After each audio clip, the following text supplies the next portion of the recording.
So there's a lot of other elements that are similar to the Soviet Union. Maybe you could speak to the 100 Flowers campaign.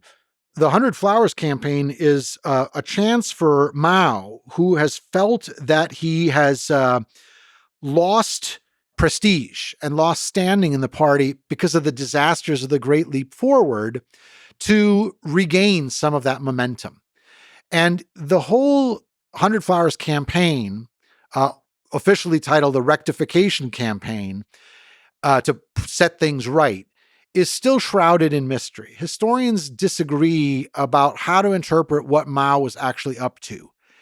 The most cynical variant is that Mao encouraged Chinese thinkers and intellectuals to share ideas and to engage in constructive criticism, to propose alternatives, and to let a full discussion happen. And then, after some of them had ventured that, to come in and purge them, to punish them ruthlessly for having done what he had invited them to do. That is the most cynical variant.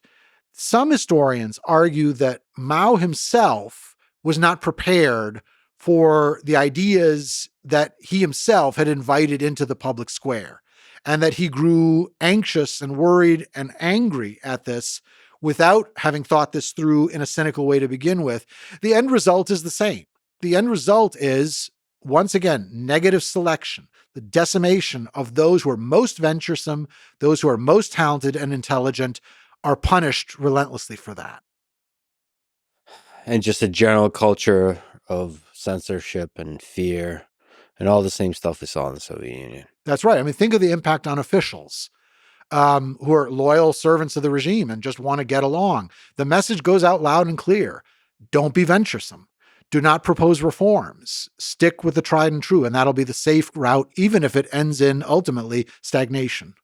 So, as the same question I asked about the Soviet Union, why do you think there was so much failure of policies that Mao implemented in China during his rule?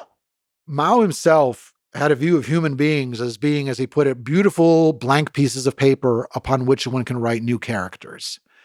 And that is clearly at variance with what you and I know about the complex nature of human beings as we actually encounter them in the world. I think that in the process of hatching schemes that were one size fits all for a country as big and as varied in its communities as China, inevitably, such an imposition of one model was going to lead to serious malfunctions.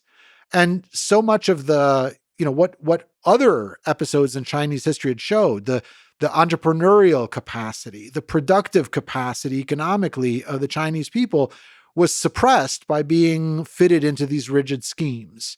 What we've seen since, after Mao passes from the scene and with the reforms of Deng Xiaoping, one sees just how much of those energies had been forcibly suppressed for so long, and now we're allowed to reemerge.